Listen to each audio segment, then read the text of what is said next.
Hey, we are going to continue on with some rate examples. We're going to go to question number 4. So again, let's just bring up our document. Once again, I've taken some of the information and I have highlighted or noted things that are going to be important to us. First of all, this is the disk question, and we've got a radius that's changing and an area that's changing. So our area of a circle is pi r squared. Inside the question, it talks about centimeters per second. So that tells us that in our formula, area is pi r squared, we need to put time into the problem. So that's telling us how to take our derivative. Again, what we want to look at is in your formula, do the number of variables that we're given, do they match the number of rates we have? Our question is talking about how is the area changing with respect to time, and we also have a part of the problem is talking about how the radius changes with respect to time. 2 variables, 2 rates, we are good to go. So again, before we put anything in about the radius being 100, we have to make sure we put the rates in. Otherwise, all we're doing is finding an area. We want to know how the area is changing.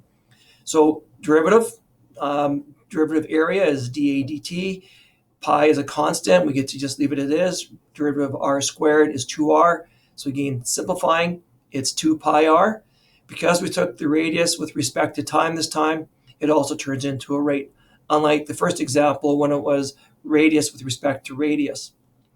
So now when we go to solve our problem, we can see we need the radius, and you can see that you need the rate of time to solve for the rate of area change. This question is really nice to us because it actually specifically gives us the radius, and it specifically gives us the rate of time for how the radius changes with respect to time as well. So we're in our formula that we found, or the rate formula we found. Now we're just going to plug everything in, and we're going to simplify.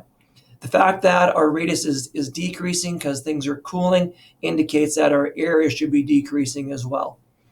So again, if you're kind of doing physics and you like watching your units, centimeters and centimeters give you centimeters squared. That matches up to area, and then per second matches up to time. So the area of the circle is changing -4 pi centimeters squared per second. At the instant, the radius is 100 centimeters. And that's your second example.